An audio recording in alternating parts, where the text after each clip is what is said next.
त्यांनी आपल्याला मार्गदर्शन करावं. धन्यवाद. मान्यवर डॉक्टर रफिक सय्यद पारनेरकर गेली 50 वर्षे पायाला वेंगरी लावून कॉम्पिटिटिव क्लासेस प्रमोशन हुआ है. दोनों पावड़े साहब जो आए हुए हैं, संग्राम पावड़े नावात संग्राम आहे आणि फायटर माणूस आहे. कॉम्पिटिटिव्ह एक्झाम्सचे ते इन्स्टिट्यूट. आज या जोगळेकरवाडीच्या मनपा शाळेमध्ये रमजान ईद निमित्त कार्यक्रम आयोजित केला गेला आणि त्यातून ईदचा जो खरा वास्तविक सद्भावनेचा, समतेचा, बंधुत्वाचा संदेश आहे तो आपल्या सगळ्या शिक्षकांपर्यंत पोहोचवण्याचा प्रयत्न केला गेला. खरं रमजानचा जो रोजा आहे त्याचा मूळ उद्देश सांगताना पैगंबर साहेब म्हटले की जो रोजा ठेवूनही खोटं बोलणं आणि खोटं वागणं सोडत नाही त्याच्या निव्वळ उपासमारीची भगवंताला काडी मात्र गरज नाही.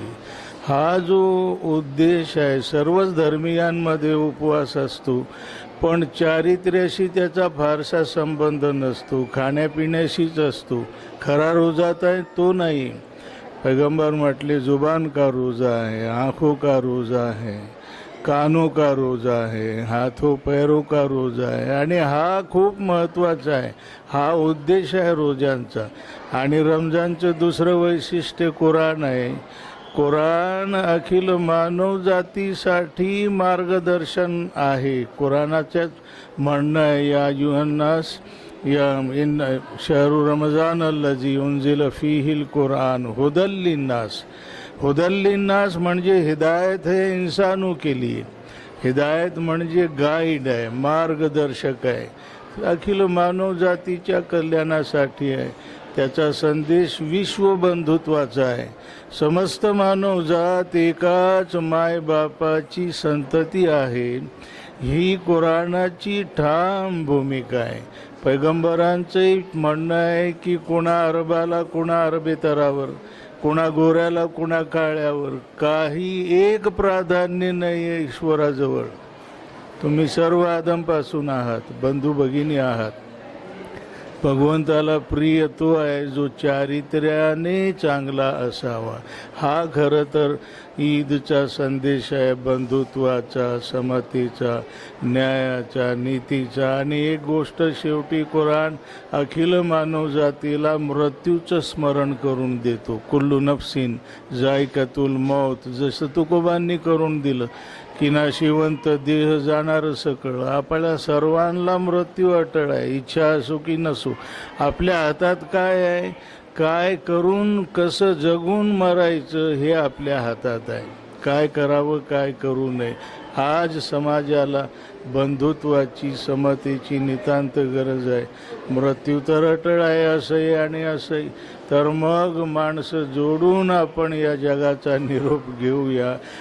वणवा भडकलेला होता एक आणि चिमणी आपल्या चोचेनं एक एक थेंब पाणी त्यात टाकत होती.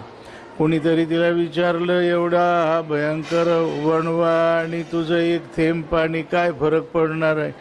ती मोठ्या धाडसानं म्हणाली की मला माहिती आहे माझ्या एक थेंब पाण्यानं हा वणवा विझणार नाही, पण उद्या जेव्हा या वणव्याचा इतिहास लिहिला जाईल किंवा मृत्यू पश्चात माझी गाठ भगवंताशी पडेल तेव्हा माझं नाव आग लावणाऱ्यांच्या लिस्टमध्येही नाही आणि तुझ्यासारखं तमाशा पाहणाऱ्यांच्या लिस्टमध्येही नाही, आग विझवणाऱ्यांच्या लिस्टमध्ये लिहिलेलं असेल.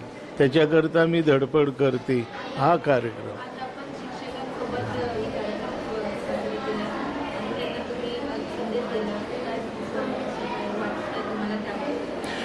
खूप आनंदाची गोष्ट आहे. सर्व धर्मीय शिक्षक, ईदची सुट्टी तर असते सर्वांना, पण माहिती मात्र नसते. रमजान काय, हवी तेवढी. रोजा काय आहे, कुराण काय.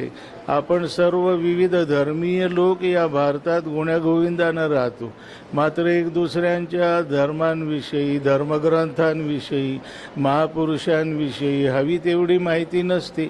ती होणं खूप गरजेचं आहे आणि आपण सगळ्या शैक्षणिक क्षेत्रातल्या सर्वांना जर हे कळलं तर मग विद्यार्थ्यापर्यंत जाईल आणि विद्यार्थ्यांपर्यंत गेलं तर या भारतात बंधुभाव नित्य वसुदे देवरची असादे ही राष्ट्रसंत तुकडोजी महाराजांची प्रार्थना प्रत्यक्ष साकार होईल.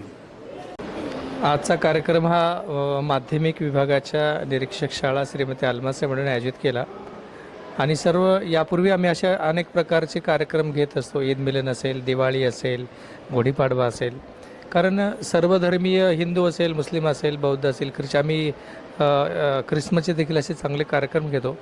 कारण शाळांमध्ये शिकणारे जे विद्यार्थी आहेत ते सर्वधर्मीय असतात. शाळांमध्ये शिकणारे शिक्षकसुद्धा वेगवेगळ्या प्रकारचे जातीचे धर्माचे असतात. त्यामध्ये एक सलोखा निर्माण व्हावा, आपापसामध्ये द्वेषाची भावना निर्माण होणे या दृष्टिकोनातून आमचे सगळेच अधिकारी, कर्मचारी, मुख्याध्यापक अशा प्रकारचे कार्यक्रम आयोजित करून एकमेकांमध्ये एक सद्भावना निर्माण व्हावी या दृष्टिकोनातून आम्ही हा प्रयत्न करत आहोत की समाजामध्ये सर्वच विद्यार्थी किंवा सर्वच आपले नागरिक एक संघभावनेने राहावेत हा याच्या मागचा उद्देश आहे. आणि सरांनी सांगितल्याप्रमाणे ईद काय असते, एकादशी काय असते आणि संत तुकारामांच्या आणि या इस्लाम धर्माची सांगड कशा प्रकारची सरांनी चांगल्या प्रकारे घालून दिली. आणि म्हणून अशा प्रकारे जर कार्यक्रम निश्चित केले तर शिक्षकांमधून आणि ऑब्व्हियसली शिक्षकांच्या माध्यमातून विद्यार्थ्यांपर्यंत हा जनजागृतीचा आणि एक धर्मनिरपेक्षतेचा जो काही विचार आहे तो निश्चितपणे पोहोचवला जाईल अशी मला खात्री वाटते. धन्यवाद.